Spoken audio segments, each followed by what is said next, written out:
Olá a todos, estamos aqui para mais um vídeo divulgando a Umbanda, a sua história e fundamentos. Aqueles que não se inscreveram ainda no nosso canal, o façam para compartilhar justamente conhecimento de Umbanda. Hoje, dando prosseguimento, nós vamos falar do surgimento da Umbanda, mas dentro do contexto histórico e social do Brasil do século XIX. E eu vou começar citando um autor, Renato Ortiz, que é um antropólogo, historiador, e ele escreveu um livro que se chama A Morte Branca do Feiticeiro Negro, Umbanda e Sociedade. E ele descreve o seguinte: a Umbanda, diz Ortiz, difere radicalmente dos cultos afro-brasileiros. Ela tem consciência de sua brasilidade. Ela quer ser brasileira. A Umbanda aparece desta forma como uma religião nacional que se opõe às religiões de importação, protestantismo, catolicismo e kardecismo. Bem, nós vamos ver que Ortiz, então, coloca a Umbanda dentro desses conceitos. E o que nós vamos perceber? Que no século XIX, o processo, melhor dizendo, escravista aos negros, e o massacre dos indígenas no Brasil gerou um verdadeiro conflito racial, fator determinante para que, assim, os tribunais do astral superior, leia-se aqui teologicamente as cortes do orixá Xangô, da vibração de Xangô, resolveram então incrementar sobre essa coletividade em litígio, ou seja, brancos, negros e índios, um conjunto de leis regulativas a fim de discipliná-la. Ou seja, havia nessa época rituais miscigenados e que eram de baixa estirpe, permeados com magia negra, oriundo o quê? Da revolta dos negros e dos próprios índios, da situação que foi imposta pelo colonizador branco. A ideia eurocentrista de pensar, o seu modo cultural e religioso de imposição. Então nós vamos ver que os cultos miscigenados que existiam na época eram um fator determinante de magia negra. E isso teria que ser, por assim dizer, de uma maneira higienizado gradualmente, de uma maneira não imposta também pelo alto.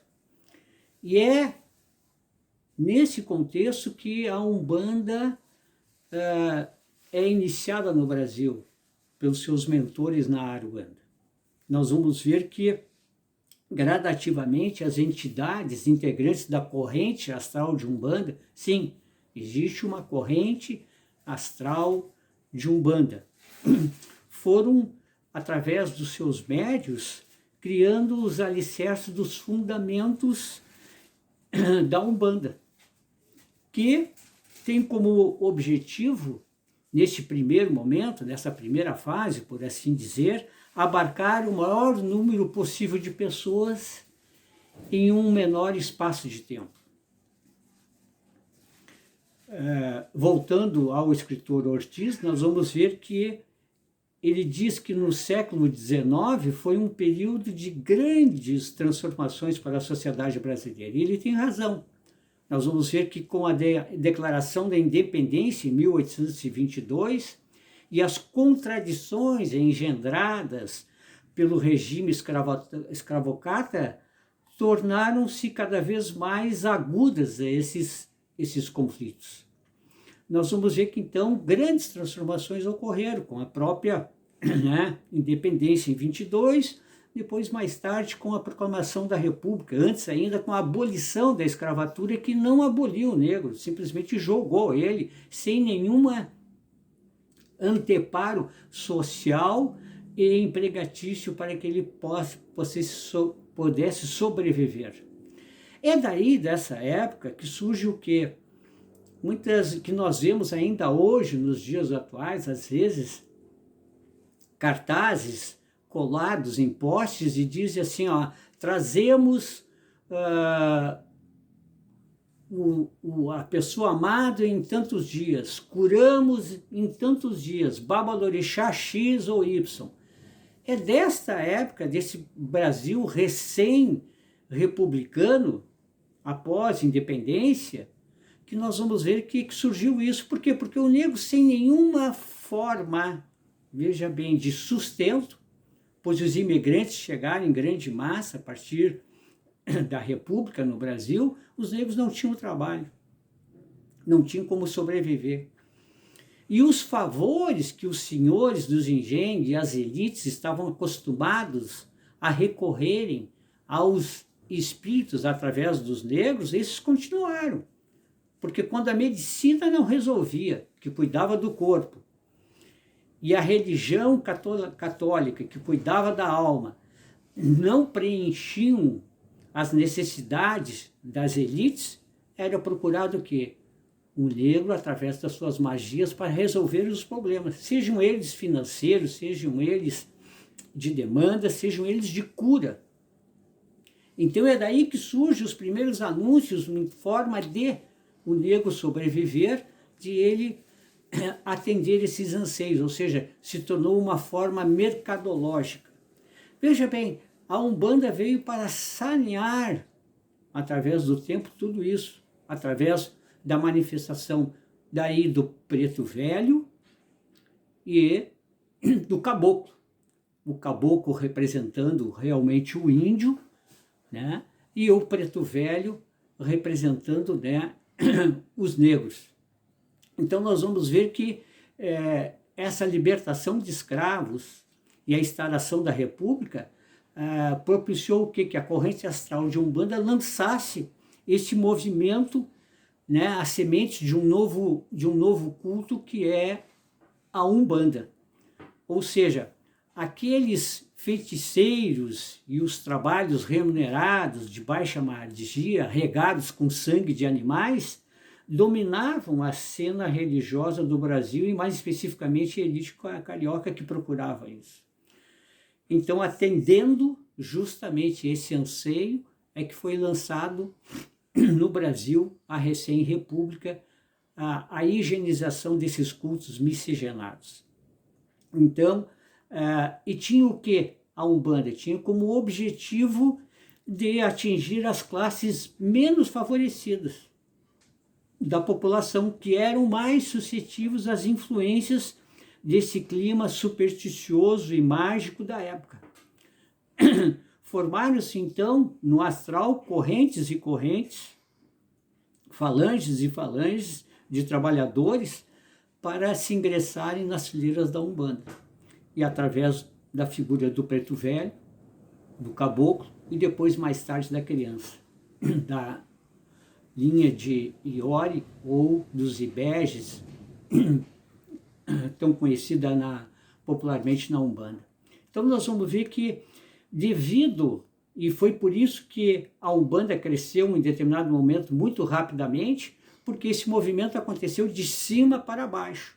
O que liga todas as manifestações umbandísticas justamente são a manifestação do caboclo e do preto velho e mais tarde da criança, que estão presentes em quase todos os terreiros, melhor dizendo. Então nós vamos ver que essa primeira fase, que ainda não se encerrou, é denominada a fase de Ogum. Ou seja, a Umbanda pretende chamar a todos, não selecionando valores, por assim dizer.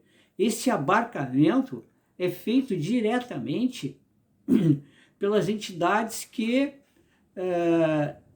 situam os seres humanos dentro dessas coletividades encarnadas e desencarnadas, e nos planos e subplanos de acordo com os seus graus eletivos de entendimento.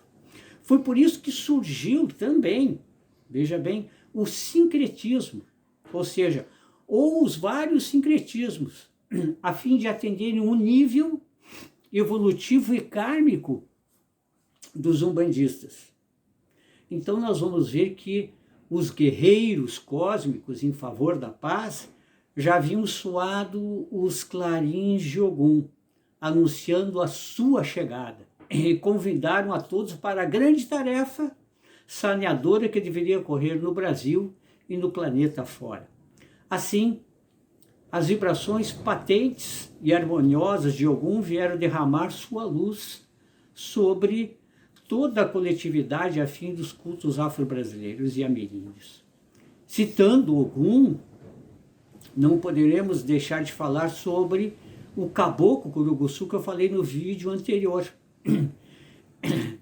que preparou o advento do caboclo Sete Encruzilhadas, também da vibração de Ogum, por muito tempo, né, cuja missão era o quê?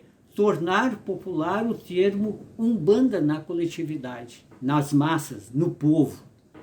O caboclo das Sete Encruzilhadas passou a atuar através do seu médium Zélio Fernandino de Moraes a partir de 1908, ou seja, dando oficialmente o início da Umbanda no Brasil, fato que já havia ocorrendo há vários e vários anos em vários locais. Então nós vamos ver que aquilo que é chamado do astral superior e que nós denominamos no campo teológico da Umbanda, da Aruanda,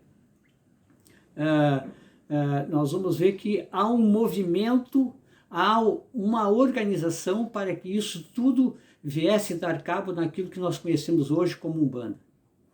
Lembrando que isso tem um segmento, tem uma ordem cronológica, e que é essa que nós vamos ver depois em outros vários vídeos, essa era cronológica, abordando os vários vultos que escreveram as primeiras páginas desse livro ainda inicial que se chama Umbanda. Antes de encerrar, eu não poderia deixar de falar também sobre o caboclo Curuguçu, juntamente com esse surgimento do movimento umbandista, porque esse caboclo tem uma importância enorme. Então nós vamos ver que, por exemplo, Leal de Souza, em uma entrevista publicada no jornal Umbanda, para quem não recorda, no vídeo anterior eu falei de Leal de Souza, que era um escritor, poeta, e que acompanhou a vida de Zélio Fernandino de Moraes desde o início, por mais de 23 anos, relatando e registrando. O que diz esse autor? Vamos ver. A linha branca de Umbanda é realmente a religião nacional do Brasil, pois que, através dos seus ritos, os espíritos ancestrais, os pais da raça, orientam e conduzem suas descendências. O precursor da linha branca foi o caboclo Curuguçu, que trabalhou até o advento do caboclo das Sete Encruzilhadas, que o organizou, isto é, que foi incumbido pelos guias superiores que regem o nosso ciclo psíquico de realizar na Terra a concepção da Aruanda.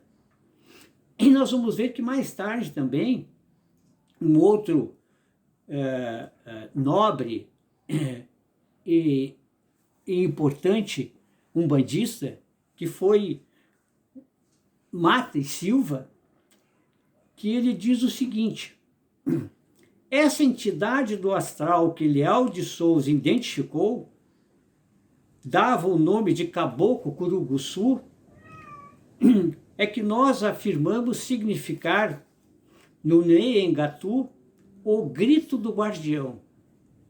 O seu ponto cantado mostra a sua tarefa de preparar o terreno para a grande missão do caboclo das Sete Encruzilhadas, diz Mata e Silva. E ele registra o ponto cantado do caboclo Curuguçu, que diz o seguinte, o ponto: eu venho lá da Aruanda, trazendo a luz da Umbanda. Eu venho com o clarim de Ogum, anunciar que a Umbanda vai chegar. Eu é caboclo de Umbanda, eu venho do Cruzeiro do Sul, eu é caboclo Curuguçu. Meu grito já ecoou, é Umbanda que chegou. Meu grito ecoou, Pai Oxalá, quem me mandou? Eu é Curuguçu, da corrente de Ogum, que aqui chegou. Vejam bem, para que nós tenhamos em mente que esse é um movimento da Aruanda para implementar a Umbanda no Brasil, preenchendo a lacuna que espiritualmente os negros e os índios, ou seja, os ameríndios, os africanos e os negros no Brasil, até aqueles que já haviam nascido no Brasil, tivessem voz. E nós vamos ver nos nossos próximos encontros como isso sucedeu no Brasil, fim do colônia e república. Se gostaram desse vídeo, compartilhem e até o nosso próximo encontro. Luz do caminho e paz do coração. Saravá.